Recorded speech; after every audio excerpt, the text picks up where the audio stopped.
And welcome to the Schomburg Center for Research in Black Cultures Centennial Celebration and Festival. We are here at the Zora Neale Hurston stage. No problem. I'm going to be introducing our moderator and author for the next talk, which is set to begin. So, we have the pleasure of welcoming Mahogany L. Browne. Yes, Mahogany Browne is Kennedy Center's Next 50 Fellow and McDowell Arts Advocacy Awardee. She is a playwright, a writer, organizer, and educator. Mahogany received fellowships from All Arts, Arts for Justice, Air Serenbe, Baldwin for Arts, Cave Canem, you name it, she got it. Okay? She is also the author of Vinyl Moon, Chlorine Sky, Black Girl Magic, and banned books Woke, Young Poets Call to Justice, and Woke Baby. My baby loves Woke Baby, by the way. Yes. Founder of the diverse lit initiative Woke Baby Book Fair, Browne currently tours Chrome Valley and is the 2024 Patterson Poetry Prize winner. Browne holds an honorary doctorate of philosophy degree awarded by Marymount Manhattan College and is the inaugural poet in residence at Lincoln Center. Dopeness. So happy to have you here today. And we have a wonderful moderator, Leslie Ann Murray. Let me move to this side.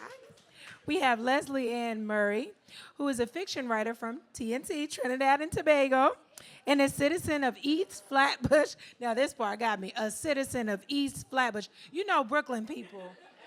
A citizen of East Flatbush, Brooklyn. She created Browne Girl Book Lover, a social media platform where she interviews diverse writers and reviews books that should be at the forefront of our imagination.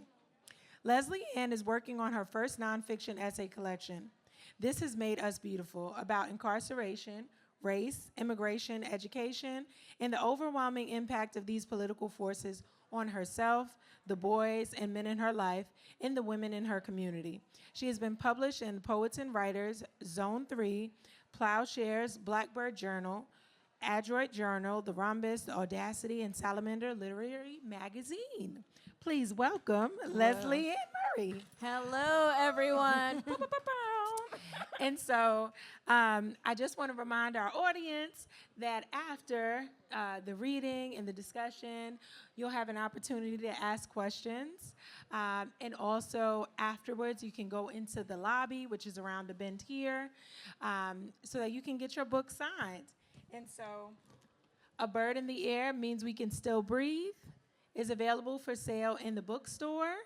And if you post, please use the hashtag Schomburg100. We are so thrilled to have you all. Thank you so much for coming out in the rain for this very special celebration, and enjoy the panel, program, performance, the dopeness. Thank you, guys. Thank you, Soha. Hi, everyone. I'm so happy you're here. Thank you for joining us. Before we begin, we're going to have Mahogany is going to just read a quick excerpt of her work, and then we'll start in conversation. But before she begins, I have been following this woman's career forever. And I remember one time I heard her read in a church, and I was like, what? You brought so much energy and fire, and I was like, wow, okay, that's poetry, right? So I'm so happy to just be next to you right now. Thank you for that. How y'all feeling? Good. I know this is a small space, this gallery, but this is still our space, so we gonna do some call and response. How y'all feeling? All right. I'm going to give you the closing poem from A Bird in the Air Means We Can Still Breathe. This is a collection of interconnected stories focused on the young people of New York City and how they survived the pandemic. We're looking at them raising their elders, right? We're looking at how they had to raise themselves. And of course, I think this is perfectly fitting because the person speaking, Hyacinth and Electra, are two East Flatbush babes. One is from Trinidad and Tobago, and the other is from Jamaica. And they see everything because people think that young people don't know what's happening, right? So they really see the intricacies. This is Hyacinth's response at the end of it all after watching the most of it, right? And she's inspired by Audre Lorde. It's called We, a Litany on Surviving. We young and we still wise. We learn from our parents' mistakes and grow. We create and become the freedom our elders fought to achieve.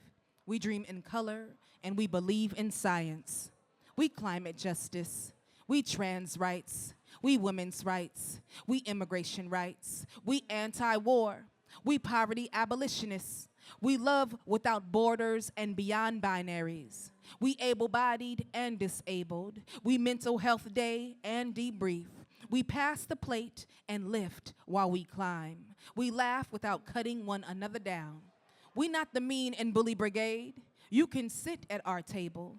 We laugh until our jokes create gardens of dreams. We dance to the staccato of soca and house. We bubblegum before bedtime and lullabies. We migrant stories and homemade recipes. We thrift culture. We meditate. We respect our elders with open dialogue. We respect ourselves with tough questions and grace. We graceful, we graceful, we grateful, we grateful. We clumsy humans with piercings. We vaccinated with cartoons on repeat. We chicken noodle soup, chicken noodle soup, chicken noodle soup. With a soda on the side. I love Harlem so much. Give it up for yourselves. Yeah. We activate our goodwill and share our hand sanitizer. We mask up and keep calm. We are a generous legacy, just trying to make our ancestors proud, even when our backs are against the wall. Thank you. Thank you so much. Shout out to y'all for knowing the song. Well done.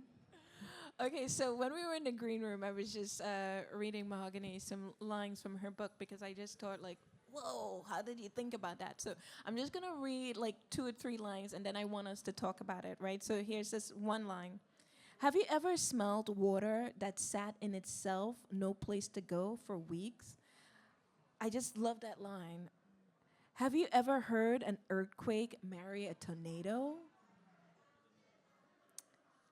It is a scientific fact that humans need 4 hugs a day to survive. That's true. That's not me. That's science. Some of us got a cigarette lady welcoming us home. I love that. It's like some folks forgot the basics and just listen to anything these days.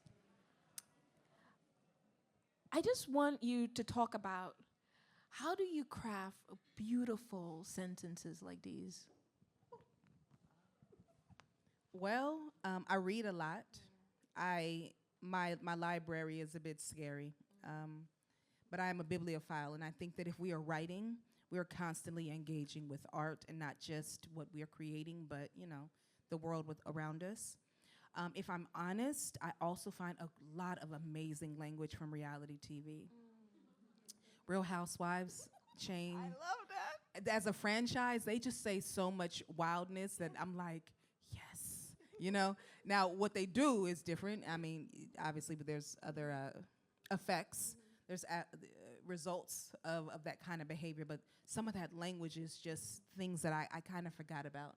And I think when you go to the MFA programs and certain schooling spaces, that familiar tongue is just kind of it's filtered away from you. And there's so much rich earth there. Like, that's who we are. Those are our people. And I'm not ashamed to say that, well, I won't say which ones I watch all the time, but I'm not ashamed to say that I rely on reality shows and things like that, like my programs, soap operas, whatever your thing is for you to like just take a minute and return to like, the smallest part of yourself, the scared and the one who wants like really bad snacks. And well, that one, you return to that one because that's the one that brought you this far.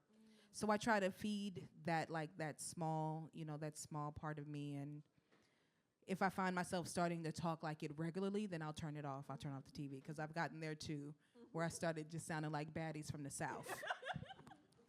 You got a white fridge. I do too much. But I have to stop, because I'm like, oh, it's no longer poetic, right?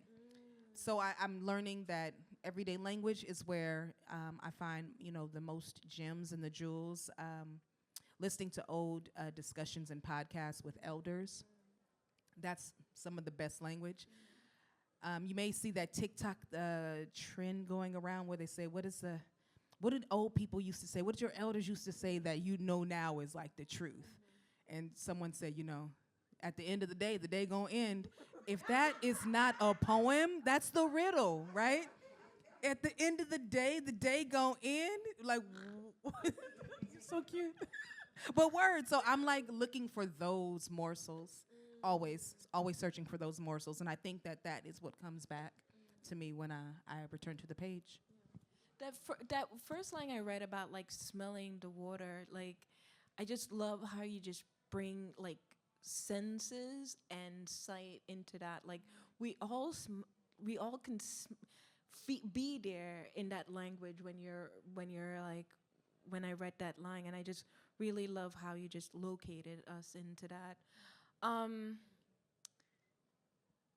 Wait, sorry. Thinking about language. Also, like I look at lots of like reality TV show. 90 Day Fiance is my thing, because I'm like, this is so bizarre. Good. It's hilarious. It's so hilarious and bizarre.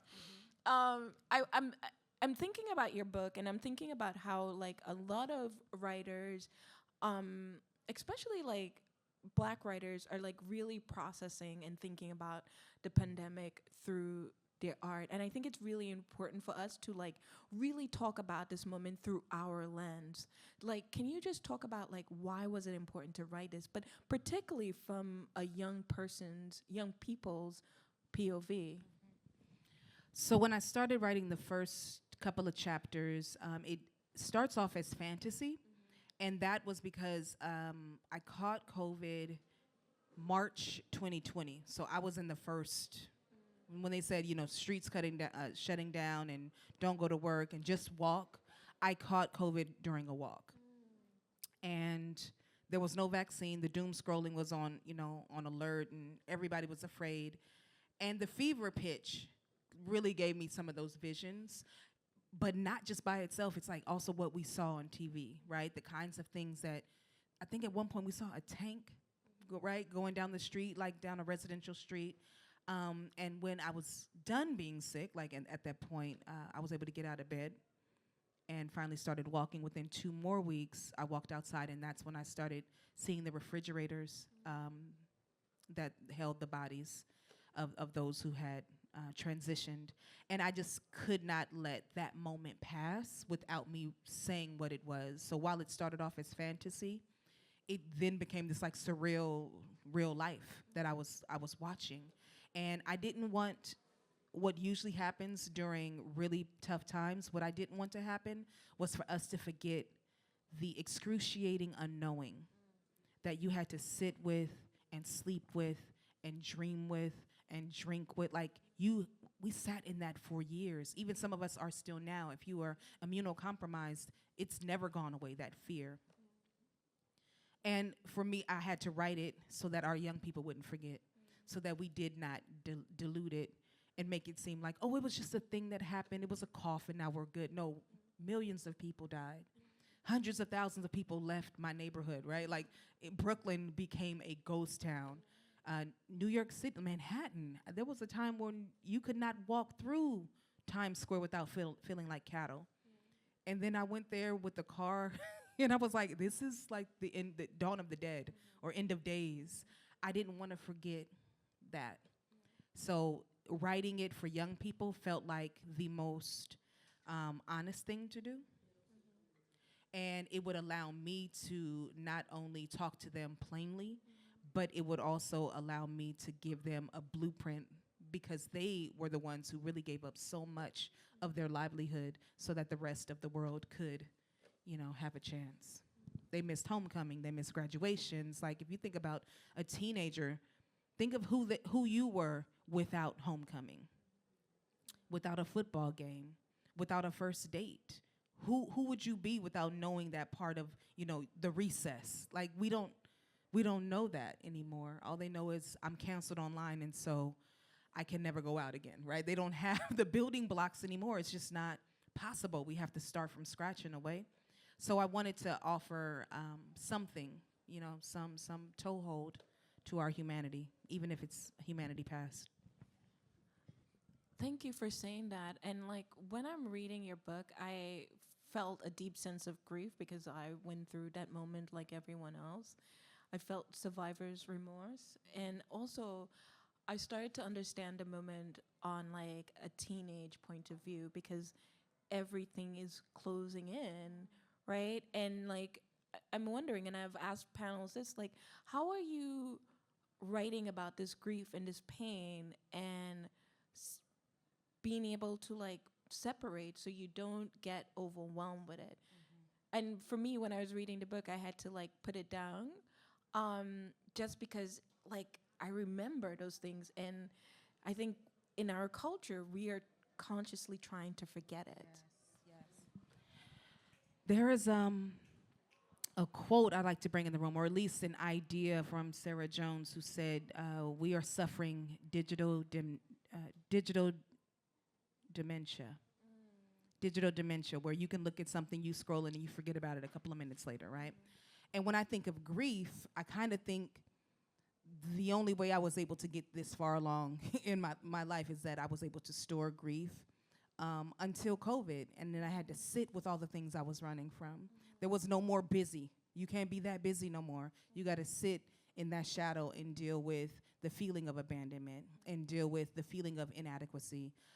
So grief then became for me, like a close friend. I no longer was ashamed or trying to turn away from it.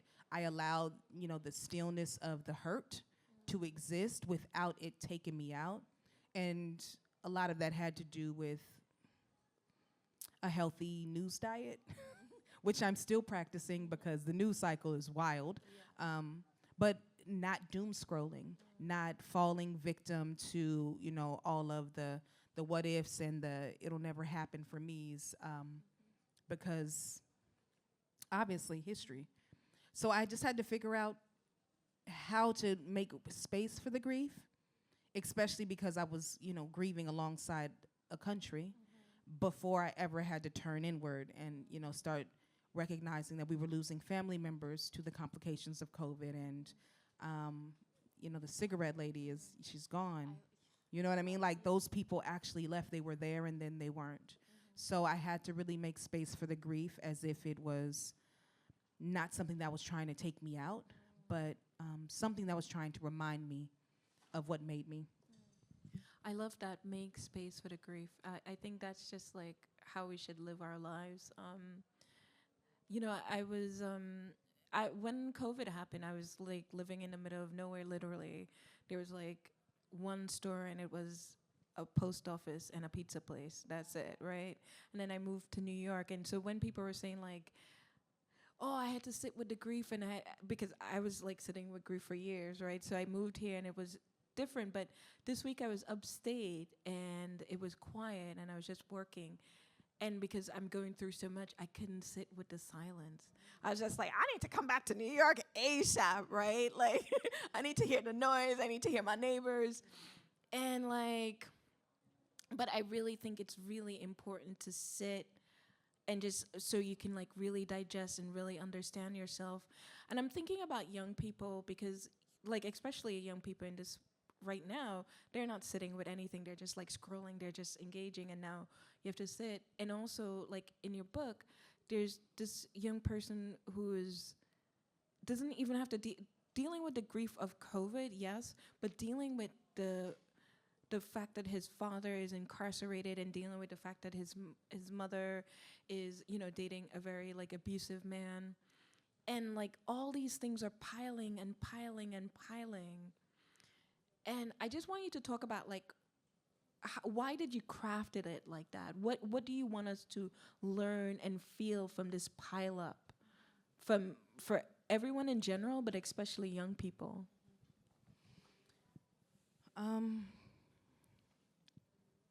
What do I want people to feel? So when I usually write YA, I'm not thinking of telling folks how to feel. I want to introduce different perspectives, and the stories here were from the viewpoint of folks who we forget. It's easy to forget about the young person who becomes, like, they're the eldest, so they become the breadwinner, so to speak. And I was a latchkey kid, and I started laughing because someone said something about emotional neglect, and this means you had to do something as a kid. And I was like, well, I was a latchkey kid, so I thought I was empowered, right? Until I lost it, and then I felt the other part. And I was like, oh no, what about me? Because my mom is gonna get me. And she's sitting right here. Shout out to you. You were a good mother. You did it. Shout out to moms. Moms did it. She was like, don't lose that key or else. But I think, I want them to feel what people's lives looked like. Anyway, we always are looking at, like, the single mother song, and we never think about, well, how did she become a single mother? And this woman, in that specific story, it's not really a spoiler alert, but Malachi is the eldest of three, and Malachi's father is a freedom fighter, and someone threw a trash can and broke the window during Occupy Wall Street, and he was blamed. And so he's been in Rikers Island for 3 years, which is true. Not that specific person, but that you can go to Rikers for 3 years and not be sentenced, right? You can do a speech or a poem or do some call and response in the middle of financial quarters and be considered a threat. And so I was trying to do that, where you don't have to know the exact story or the people to know that these things have happened and they do exist. So if we read just, that plainly, what is our buy-in as individuals, as humans? Do we still look at the young people on the MTA train station saying it's showtime with disrespect and disgust? Or do we look and think, that baby's talented and is trying to do something better, right? Yeah. Like, your humanity, it grows. It has more, not just meaning, but it has the ability to shape into a different kind of continent. Like, we can be better than what we've learned. Wow. Okay, let's just pause for a second and repeat that.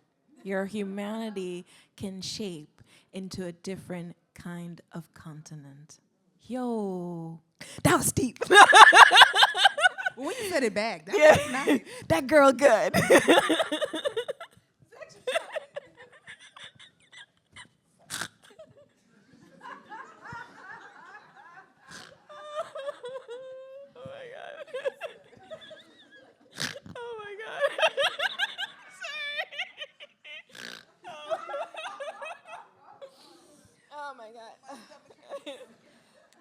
Okay, I love funny people. And like, speaking of humor, like, one of the reasons I like the lady at the cigarette lady outside the door, because she's really real and it's very humorous, right? Because we all know that lady, like. And when the pandemic happened, we lost those, like, tangential friendships or relationships, right? Like, we don't know anything about Miss Jones, the cigarette lady, besides she stands outside and we know, but we had a relationship with her, And so I want you to talk about, like, writing those kinds of characters and why, like, bring them in. I mean, if not me, then who, right? What we've learned about the archive is, if we don't keep our own archives of the people who actually existed in our communities, they will tell us they were not here. They will tell us we were not here. And so speaking her name in that specific instance, that was my cigarette lady. Miss Betty was there. And she knew every single person that walked up. She knew, oh, that's that baby. Open that door for that baby right there. Like, she would tell you, no, I've been watching her for 3 years. And not... She's never, like, babysat. Yeah. She's not a godmother, but she was the block's, angel. She was that kind of person. And it was up to me in that moment to just say it plain again. I'm talking about the people in At that point, I was in Crown Heights. I'm talking about everyone I see. The people at the bodega, they actually did do that. Sal was actually there, and he did have a running list. Funny, though, I kind of blended that specific bodega story from who was on my actual corner, and I mixed that conversation with the people who kind of like raised us up in Oakland, California. It was a Yemen market. And so you see two things happening at once, but very much so still a part of that framework. Yeah. I love that. And you know, I live in Crown Heights right now, and we have those characters, and I'm always like when I walk out Crown Heights, I love Crown Heights because it's just like always things happening, right? And I love like thinking about these people and like how they sit and how they talk. But I'm like, how do you write these people into story, right? And I think that's like, I love it. I'm passionate about it, but I never know like, how do you write them into story? And how did you do that? Because I think it's an art. We can talk about like Miss Jones, Miss this all the time, right? And we have funny stories about them orally, but writing them into story is something different. I think the same way people write about landscape, I write about the people. I think I would rather write about them than the landscape, only because New York changes so frequently. That one building that you remember from 5 years ago is now, you know, a high rise that nobody lives in, right? So the people, for me, become the place. And those places actually, they carry story from here to an island and back. So it makes it feels more natural and organic for me to do it that way than to think about, you know, capitalism's bounty. Okay, if you're taking note, I want you to add this to your list. I write about people, how people write about landscape, right? That's it. Take note. You got the knowledge. good quotes. Text me that. Knowledge. I really want you to like talk about that. I want to like dive a little bit in two things. I want to dive a bit into craft, right? Because you write poetry, you write fiction, you write a little bit hybrid. Tell us about just like how you approach like each genre you're writing. That's a great question. So I have decided I am the genre. And if you say I'm the genre and whatever I write, I then like shape that into where you will be fine. This started off as a poem somewhere. My first YA novel in verse, that started off as a poem, and then it turned into a novel. I found the narrative, and then I started, you know, writing the story. But I don't think of genre. I think more of what is the story, or what am I trying to say? What is the sound? Is it short? Is it long? And if it's longer, then that means it's, you know, maybe it's a lyric essay. And if it has more legs than that, then maybe it's, you know, a piece of fiction. I do know who I'm speaking to, or like what level, what grade level, by like what language I'm choosing. So I'm not gonna say a whole bunch of curse words to your babies, okay? I'm not gonna do that. But I also know that if I'm talking about something that's extremely Afrofuturistic or, you know, everything I write I feel is, you know, with the womanist lens, but there's certain language that you use when you know, all right, I'm talking to a colleague, I'm talking to a peer, I'm talking to my sister, or I'm just gonna talk to the fire right now. I think my language depends on which genre then, or where we decide to say this is what this is going to be. But I just write the thing first and think less about, is it the appropriate shape to be a novel? Is it the correct shape to be prose? What is, you know, what's the goods? What's like really peeking out and needs to be highlighted? So did you inspire Beyonce about genre breaking, or did Beyonce inspire you about genre breaking? I would like to say that Ntozake Shange inspired me because the Korea poem didn't exist. It was just poetry and then her on a theatrical stage. And then the name Korea poem she coined. And so that a new genre was born, right? But it's still, poetry begat Korea poem. So if anything, I'll say my nucleus is always poetry. I'm writing from the space of a poet. And what I love about being a poet is that we belong everywhere.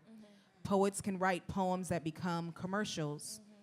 Poets can write poems that become lullabies and songs.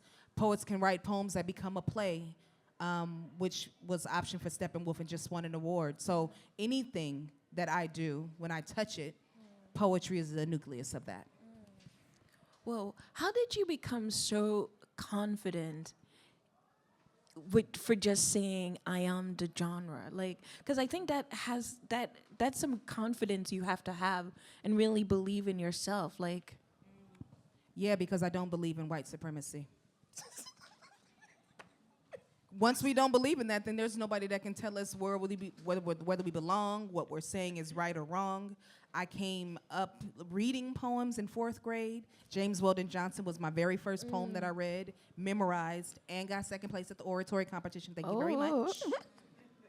And then I got to my junior year in high school, and my AP Lit English teacher told me the way I was writing this specific poem, I would receive a bad grade because we were given the assignment of recreating a classic with contemporary art.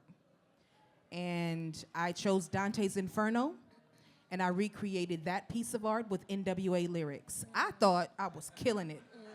I was like, woo, that A is about to be crazy. And she was like, no ma'am. You'll get an F if you don't redo this and turn it back in. And so that was the moment for me where I was just like, oh, I quit then. I quit. So, 16, 5 years later, I come back to poetry. It's here in New York City where I realized, why do I keep looking out and waiting for people to see me? I see myself. That's enough. I see myself. yeah, give it up. Give it up. That's I see y'all, right? I'm a reflection of my people. So if you exist, I exist, then I'm doing it right.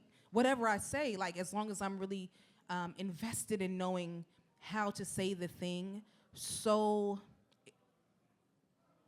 undisputably well. Like you can say that you don't like it, but you can't say that it's not a poem, right? You can't tell me that I don't exist just because you don't like me. And once I got to that point, the game changed for me. I just walk in with the same bravado as, a mediocre other person. okay. I was just gonna say white person, but it don't matter. Because you know what I mean. It's more about the symbol and less about who I actually am. I am really appreciating your candidness. Thank you so much. It's why I'm banned. And if you're taking note on your craft book, I want you to add, if you don't see me, that doesn't mean I don't exist. Okay? That's big talk. Big talk. Your work is never in isolation. Like I feel you are always connected to community. You do the Harlem Fete. You do like all these things, like, and which I admire and I'm really proud of. Like, and when I say I do appreciate your work, like, I appreciate the scope of what you do, right? And just talk to me like why is community and mentorship like a really big part of your work? Ooh, that's a good one. Show of hands, anyone ever start a new job and you hated whoever your assigned person, your point person was? They were like not nice, they weren't warm and convivial, they made it seem like, all right, it's still there, sorry. I'm sorry. I feel like that's how it was when I walked into the poetry game in New York City. I couldn't find someone that just said, this is, yeah, no. I got more of the figure it out for yourself. And what I come from California where that's an easy layup. Mentorship is a large part of the reason why, the organizing principles can work, can continue. The Panther Party worked because they taught young people, and then that is what carried over, which is why we have free lunch. Like, we can go on. But it wasn't like that for poetry. And so I thought when I have an opportunity, if I ever get in a position, I'm going to not just hold the door open, but like we're going to take the door off. Now everybody's moving in. Let's go. And I try to do everything with that kind of focus in mind because it was really difficult for me to get my footing. And the first time I did realize, oh, someone was here to help or down to help, it was with like really seedy intentions. So like I don't want your help if I have to, be your bed maiden. No thanks. It's no poem is that worth it. No writing moment is that worth it for me to like, give up myself. And I think folks are coming more clear about what's at stake. What part of our being is at stake just because we want to do the thing that calls us in the middle of the night. Writing calls to me.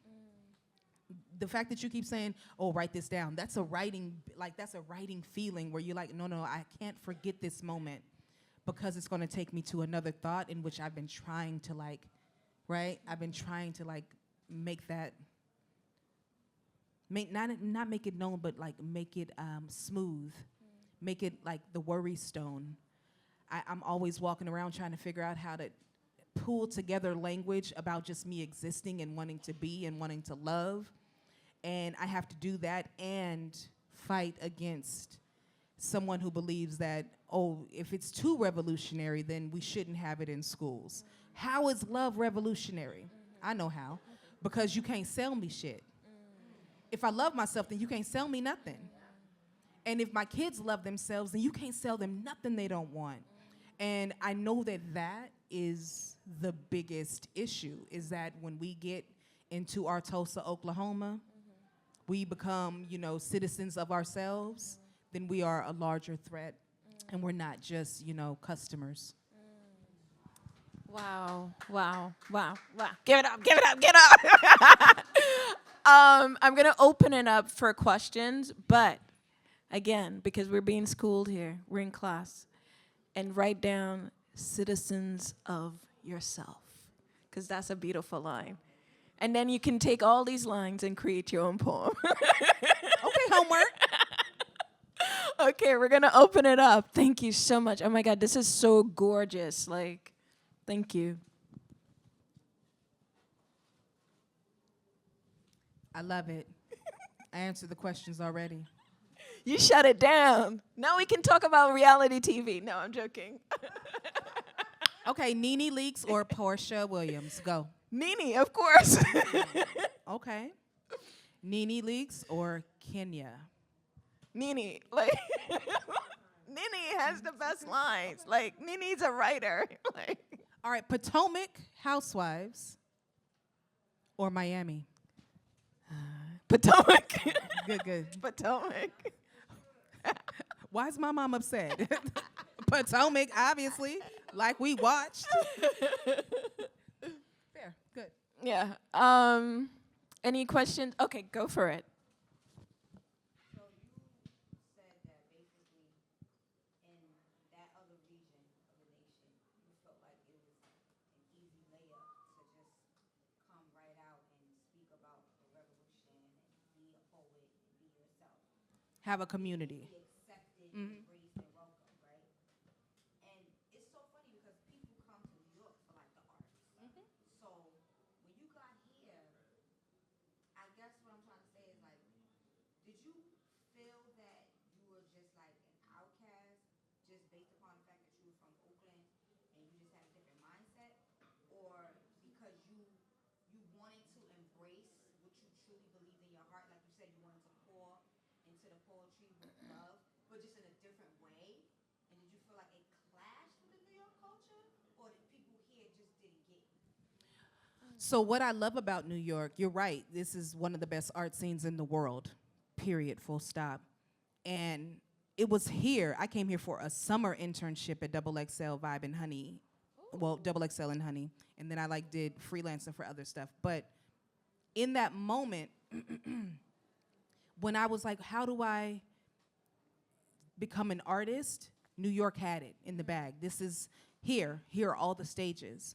But if you say, okay, how do I get to that stage? How do I meet that person? Like, what is a poem? That becomes very difficult, right? Because that requires mentorship. And when we arrived, most of our mentors were, struggling artists or selfish or busy, like holding on to their life, whatever the reason. I don't blame them. I just know that it wasn't there for me. It wasn't available. And when it did become available, because it did, it came with a cost. And I wasn't willing to pay that cost because I came from California where it was easy. That was, again, something that they used to do very easily. We had revolutionaries, and then we had street culture. So I know what was really being offered, and I wasn't with it. So I just wondered, where is the moment where we can just have, a space for all of us to gather and me not be in physical risk or emotional risk, where I don't have to, swipe away advances because I'm just trying to learn how to write a stanza. Where are those spaces? And there weren't enough. There weren't enough as a 23-year-old person. I wasn't a kid. I couldn't go to Urban Word, NYC. But all the spaces were available. All the spaces were available. I just didn't know how to become strong at it until I found, the New Eurekan Poets Cafe and started being a part of that team, going to the Nationals, going to Cave Canem, finding spaces that were designed specifically for culture keeping and rearing without, losing myself. But New York, it was the reason that I stayed for 25 years. The culture alone said that you can be an artist, you could be a writer. If you really hustle, you can do it. Whereas in Cali, they were like, oh, we love that poem you did. Hey, go wash that dish, though. So I had 2 jobs. I worked as a Sprint telephone operator and worked as an office assistant at the Children's Hospital in Oakland. And then I did poems twice a week. And that's how I got my feed. When I came to New York, they were like, yeah, we'll pay you to be a journalist. Write good. Yeah, we'll pay you to do that poem on that feature, or you can win this slam. Write good. And there's more spaces like that for you to come. Thank you. I think we only have room for one more question. Last one, make it last- hot. Hot, salacious. SAT word right there. Make it hot. Make it hot. Yes. I don't know if this is hot, but I like the image of when you said, they said open the door, you took the door off. Would you give an example of how you take the door off for other people to come? So I went to the New Eurekan as a Friday night host, or a Wednesday night host, excuse me. My first year was a Wednesday night host, 2006. Nathan P. brought me in, and that was after 5 or 6 years of me touring, writing, teaching. I was teaching in schools for alternative prison programs and homes for teenage pregnant mothers to be. I would use each of those other spaces where I was teaching to bring students from Urban Word. And this is what poems can do, right? One of those poets was Aja Monet. She literally said it at our conversation last week for her book release, where she said the first time I realized poems can move is when I went to that homeless shelter for the mothers. And that's what I think about when I think of opening the door. Beyond opening the door, you take it off the hinge and move it aside. Because if I just keep saying, okay, you can come but not you. If you can come but not you, then I'm forever just going to be the doorkeeper. And the problem is we don't need the door. Problem is we don't need that. We need people to be able to go in and out. We need to have information flowing in and out. All of us are scholars. What happens if you say, hey, next week I need you to tell us how to make that cornbread from scratch. And you over here, I need you to tell us how to braid that hair properly. And can you tell us how to drive? Some people don't know how to parallel park today. I got hit, all right? They don't know how to parallel park. But what does it mean when each of us are put in a scholar position? Ain't no doors, right? All sky. Oh my God! If we had a church organ right now, it'd be like dun, dun, dun, dun, dun, dun, dun, dun, dun, dun, dun, dun, dun, dun. No doors, no doors, no doors. Oh my God! This was awesome. This was awesome. Thank you so Thank much. you, everyone. Thank you. you. Thank you. That was awesome. Sure.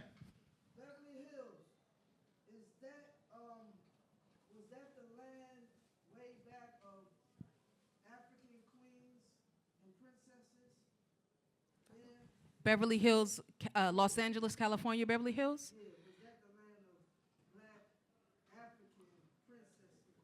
I don't know. I'm from Oakland. That's further. Yeah, that's like 6-hour drive through the grapevine. It's scary. But my mama's from Compton, though. Let's see.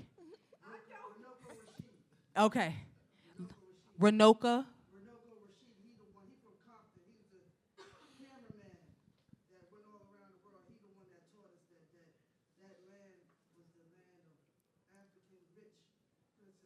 See, now come on, Scholar. You gave us the jewel. What's your name, brother?